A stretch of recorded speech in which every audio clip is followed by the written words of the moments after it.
barbecue situation. We have a charcoal barbecue, and because that is happening outside, that is happening inside. It has just been like this every single day. We get at least one of these come through. It looks like it's slowly starting to die down a bit. Hey guys, welcome back to Sparkbin Homestead. I am going to do another video for you guys of kind of what we eat in a week. The pantry challenge is over. We are now in the month of July, but I thought it would still be neat to kind of show you guys what we do eat throughout the week. As long as I have new recipes to show you guys, I will just keep putting these videos out because I love doing these for you guys. So the very first meal that we decided to do, we were actually gone out of town all day. We went to Nashville to do some shopping at Goodwill. So we were both kind of tired by the time we got home. I usually cook from scratch at home every single night. We very rarely go out to eat. So we were trying to think of a really quick recipe that we could have to make for supper tonight. And Steven kind of said, well, he was craving a whole bunch of different elements, and we decided that we were going to try to make a barbecue chicken Alfredo broccoli casserole. Normally, I just kind of do this all separately and just throw it in a mixing bowl and we eat it like that, but we decided to kind of make it a casserole style. So I'm just going to get all of the elements individually done. I have some pasta boiling there. I am getting some broccoli put into a steamer basket, and I'm going to steam that for about 5 minutes. And then I'm also making some Alfredo sauce from scratch. This is a recipe from the Joy of Cooking cookbook, and this is my go-to recipe for Alfredo sauce. It comes together in a matter of minutes. It's just half a cup of butter, and then it's 1 cup of heavy whipping cream or whole milk, whatever you have. You could probably even use almond milk or non-dairy milk in this as well. And then 1 cup of Parmesan cheese, and it could be freshly grated or it could be just the pre-grated stuff that you find in like the dry section of the grocery store. Any of that works. So then you just cook it until it's boiled, and then you have Alfredo sauce. My Alfredo sauce tends to be a little bit on the thinner side because I like to use milk in it because we have access to raw milk, so I prefer to use that. I'm going to add all of those individual elements together into this big mixing bowl. I'm just going to add a little bit of granulated garlic and some herb seasoning, and then I just added that chicken that Steven was out barbecuing in the rain. And then just because I wanted a little bit more of a cheese element, I kind of wanted to make it stick together a little bit more because I did not have enough sauce in it. I added just a little bit of pre-grated, it's either cheddar cheese or mozzarella cheese. I don't know which one it was. So I'm just getting it all put into that greased 9x13 pan. And then I wanted to put a bread coating, on, like a breadcrumb coating on top of it. So I'm just making up some breadcrumbs here. I have some sourdough breadcrumbs, and I'm just going to add a little bit, I think I have about 2 tablespoons of melted butter there, some Parmesan cheese, some salt, some pepper, and we're just gonna get, oh, and I think there's some Italian seasoning also in there. We're just gonna get it stirred together. Once I get it kind of like a crumbly mixture, I'm just gonna put it on top of that casserole right there, and then also because there wasn't enough cheese in it, I just added a little bit more cheese to the top. I cooked this at 375 for about 25 minutes. You just kind of want it lightly golden brown. All the elements are already pre-cooked. You're just pretty much just cooking it together. And then we also had some sourdough bread here that was kind of going stale, so I decided to make some garlic bread with that because I thought that would go perfect with this casserole. So I'm just cutting up some of my sourdough bread there, and then I am making like a little garlic topping. I just take melted butter. I probably have like maybe 4 or 5 tablespoons of melted butter in there. It's a lot of butter. And then just adding some garlic powder, and then just putting it on top of the bread. And then I put this in a 400-degree oven for probably, I think I ended up putting it in there for about 15 minutes. And then we actually had some leftover corn from the previous night that we had barbecued. And so I just put that in with this bread just to kind of heat that corn up. Everything turned out great. He even said he loved this. I was just kind of about it just because it wasn't saucy enough for me. I like to have a lot of sauce and stuff, but this was definitely a win. And again, these are just amazing recipes where you just kind of take elements that you like and just throw them all together and just make a recipe with it. So this was a super enjoyable meal.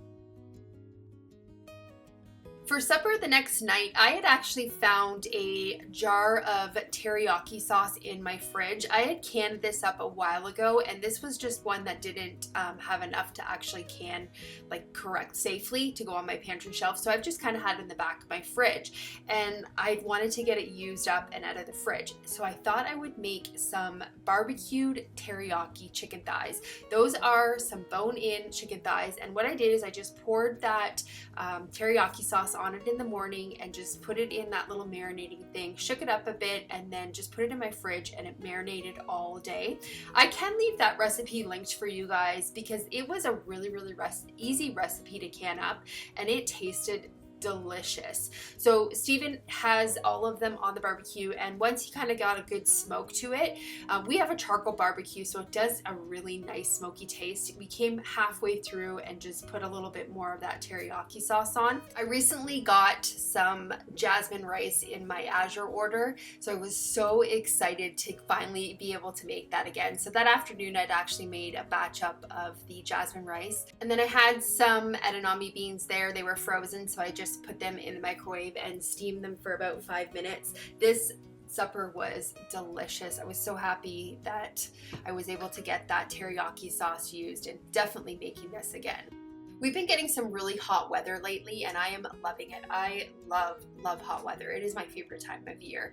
But I also really enjoy drinking hot tea, but I cannot do it when it is like 100 degrees outside. So I've been trying to find some alternatives to kind of still be able to have my herbal teas, but then kind of have them on the more refreshing side and not the hot side. So I am making here like a hibiscus kind of sweet tea. You can definitely cater the sweetness to however you like it. What I did is I took 2 tablespoons of hibiscus flowers, about 7 fresh stevia leaves, and 2 sprigs of peppermint. You can use dried if you don't have fresh available. You would use about 1 to 1.5 teaspoons of dried stevia leaves and 1 teaspoon of peppermint leaves. You're going to pour 2 cups of boiling water over that, and you're going to let it steep for about 15 to 20 minutes.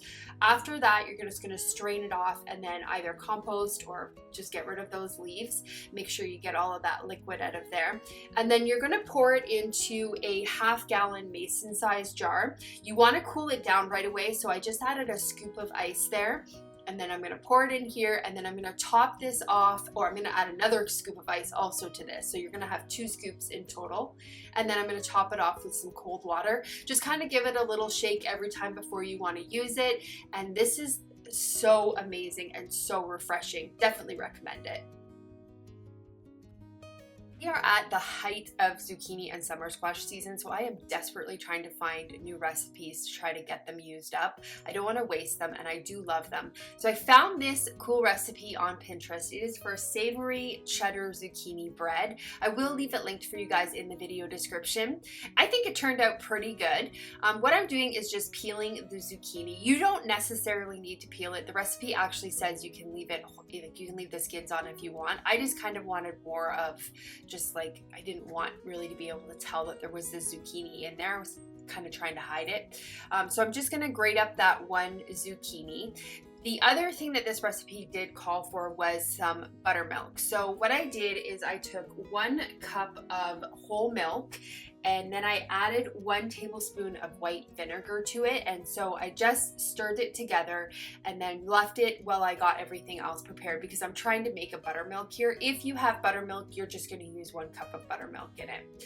So because this is freshly grated zucchini, it has a lot of moisture in it. So what I did is just put it in this tea towel and just drained out the excess moisture. Now the recipe did state that you didn't need to get it all out, but I didn't want an overly wet bread. To a large mixing bowl, I'm going to add 2 cups of unbleached all-purpose flour, and then 2 teaspoons of baking powder and 1/2 teaspoon of baking soda, and then 1/2 teaspoon of salt. My baking soda and baking powder is a little crumbly. That's why I am using that sieve there.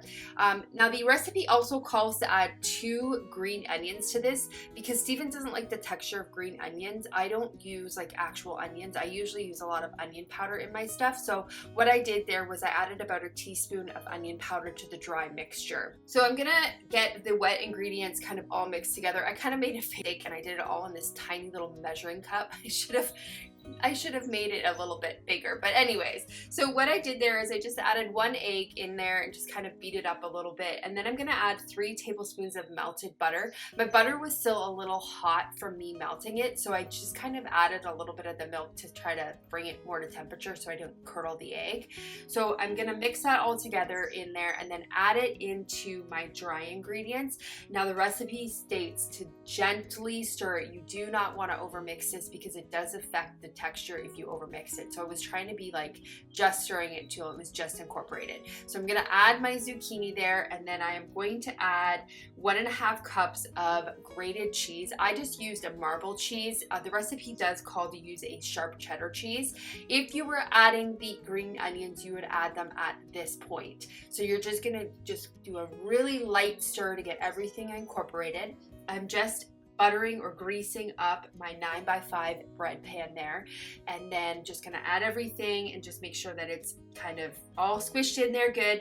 And then I have my oven again preheated at 350 degrees, and you want to cook it for 1 hour. After the 1 hour, you want to take it out and do a toothpick check, so just sticking a toothpick in and making sure it comes out clean. This actually cooked in exactly 1 hour, so it was perfect. And then you want to let it cool for 10 minutes in the pan before you try to remove it. This recipe was pretty good. It was definitely more of the savory bread, and it's a good way to get that zucchini used up. On this particular day, it was actually July the 4th, so we wanted to barbecue something. So I had taken out a beef brisket the night before and thawed it out. And Stephen is just coating it really good with a coating of Montreal seasoning steak. And we just put it on our charcoal barbecue and just let it smoke all day. It was so delicious. So as a side, I wanted to, again, get some of those zucchinis used up. And then I had just bought a whole bunch of potatoes. So I thought it would be perfect to do a baked potato. Just in foil wrap. So I just put a little bit of avocado oil on it and then just some salt and pepper, and then wrap them up, and then we put them on the barbecue. Oh, the other thing I was doing was actually puncturing them with a fork. It does help them cook a little bit better. So now I'm taking a summer squash and a zucchini, and I'm trying to thinly slice them. I find that the more thinner slice I get, the more kind of crispier they get and not so like runny. So once I get them all sliced up, I'm just gonna put them in some foil. I like to just kind of go with different seasonings every single time. I don't usually make the same recipe. I just kind of use what we have. So on this particular day, I just covered them with some avocado oil and then a good chunk, probably about 2 tablespoons of softened butter. And I'm just getting them all mixed up there. I do wash my hands quite frequently. Even if you don't see me do it, I am doing it in the background. So I'm just adding a little bit of granulated garlic, some smoked paprika, some salt, some pepper, and then I think I used some onion powder also, or granulated onion. And so what I'll do after I get everything added in here is I just, again, mix it so it's all incorporated. And then one thing that we have really been loving lately is putting Parmesan on it. It kind of makes it like a Parmesan, like a cheese pizza almost, with the smoked paprika. It tastes really, really good. So we wrap them all up and then put them on the barbecue. And these guys probably stayed on the barbecue for about half an hour, and then they were done. So as a side, I wanted to make this thing called Cowboy Butter sauce. Recipe will be linked for you guys. I kind of went off of it a little bit. What I'm doing here is I have 6 tablespoons of butter, and it is melted, and I'm adding some lemon juice and the zest of a half of a lemon. If you are using an actual lemon, then you're just gonna add the juice from that half of a lemon. I'm adding about a teaspoon of garlic. It does call for 4 cloves of garlic minced, 1 tablespoon of Dijon mustard, a pinch of cayenne pepper, a 1/4 teaspoon of paprika, and then you're just gonna whisk that together. And then it does call to use fresh herbs in this, but I honestly was not feeling going outside and picking herbs at this particular time. It was in the middle of the afternoon, so I didn't think it was a good time anyways to pick them, so I just used my dry herbs. So I used a tablespoon of fresh chopped parsley, 1 tablespoon of chopped chives, 2 teaspoons of minced thyme, 1/4 teaspoon of crushed red pepper flakes, and then some salt and some pepper, and then I whisked it together. So because it was the 4th of July, I kind of wanted to have a really nice dessert for us to have, and I found this recipe on Pinterest for a raspberry crumble cookie, which is perfect because you can use raspberry jam, and I just made a whole bunch of raspberry strawberry jam, so I thought it would be perfect. Now this recipe is supposed to be like a copycat version of a raspberry crumble cookie from Costco. I mean, this recipe was pretty good. These cookies tasted delicious. So in a stand mixer here, I have 1 cup of softened butter. Now it does say to use unsalted butter, but I use salted because I do like a more salted sweet mixture, so it turned out perfect. I added in there a 1/4 cup of organic cane sugar, a 1/4 cup of powdered sugar, 1 teaspoon of vanilla extract, and 1 teaspoon of almond extract, and I just beat it for about 1 to 2 minutes. While it was beating, I just took my leftover butter packages and just put them on the muffin tin just to kind of grease them a little bit. And then I added 2 1/4 cup of all-purpose flour. I'm just using unbleached flour there. 1/4 teaspoon of salt. And then once you get to a crumbly mixture, you don't want to get it to it's sticking together. You want to be able to kind of, it's because it's going to serve the purpose as the crumble topping also. So you're just going to mix it until it's barely mixed together. And then you're going to put it into the muffin tin. Now the recipe does state to use a jumbo size muffin tin, but I didn't have one, and once I read down in the notes a little bit on the recipe, it does state that you can use a regular size one. You just don't put as much batter in. It worked perfect. The cookies were not too big, and they were a perfect size. So I'm just getting it squished into the muffin tins there. You don't want to squish it too hard because you don't want to compact it, and then you just kind of want to make a little bit of a lip because we're going to be putting this jam in there. And I put about a teaspoon of my raspberry jam in there. And then I just took the batter and just put the topping on top. You just want to kind of crumble it on top. And then you are going to cook this in a 350-degree oven, and they take about 22 minutes to cook. You just want to cook them until they're golden brown. You have to let them cool completely before you try to remove them from the pan. If you try to remove them too early, they're just going to crumble apart. And it also states that you should use a knife, and I did use a knife just to get them out of the pan, but they were so delicious. This was the whole spread. There's the brisket, and then we had our zucchini, the dipping sauce, and that zucchini bread, and the cookies. Just so good. It was a really good 4th of July meal. For the last meal, I am making my favorite go-to recipe. This is called a creamy garlic sausage and spinach pasta. This is my recipe that I use when I am like really tired, or I don't have a lot of time, or it's super late at night and I need to get something on the table. It's so quick and comes together amazing. And it is a really good pantry meal because you can use whatever you have available in this recipe. So if you don't have the particular pasta that I'm using, use whatever you have available. And same with the meat. It is so interchangeable. I'm using a sausage here, like a spicy sausage, but you could probably get away with using like a turkey or a ground chicken in here, maybe even ground beef. It probably would all work really delicious. So I have boiled 1 pound of gluten-free bow tie pasta, and then to this ground sausage, I am adding a 1/4 cup of butter and 1.5 cups of whole milk there. You can use cream. You could probably even get away with using a non-dairy milk if you would like to do that. And then you're going to add in your leafy greens. So in this particular situation, I am using some kale. I just had it from my garden and I needed to get it used up, so I chose to use that. I've used spinach in the past and both of them taste delicious. So what you're going to do is you're just going to boil that all until that kale is wilted and you're kind of got a little bit of a boil going, and then you're going to add 1 cup of Parmesan cheese. I just used like a pre-ground Parmesan cheese. You could use fresh in this also. Once that kale is all wilted, you're going to add your cooked pasta to the pot, and you're just going to stir it until that pasta is completely covered. You can season it with salt and pepper to taste. We like a really peppery one, so I add quite a bit of pepper to mine.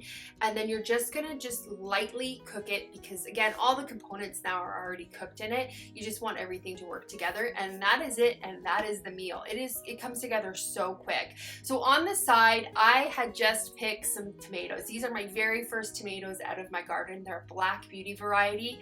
I was so excited to get to use them, and this is my favorite salad to use them in. So I thought it was perfect to get to use my first tomatoes.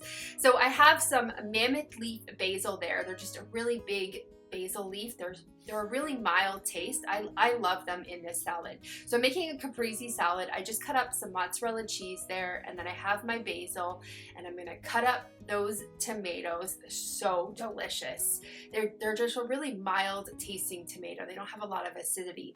Anyways, happy I got to use those. So we're gonna cut those up and then we'll add them to the dish, and then we're gonna put some of that Trader Joe's balsamic glaze over top of it, and it's a perfect quick caprese salad. So this is the last meal of the video. I hope you guys enjoyed this video, and I hope I gave you a little bit of inspiration, you know, just some new things to try out. It was definitely a week of barbecue for us because it was such hot weather and I didn't want to turn the oven on. So thank you guys so much for watching, and I hope you have a great day or night whenever you're watching this, and I will see you on the next video.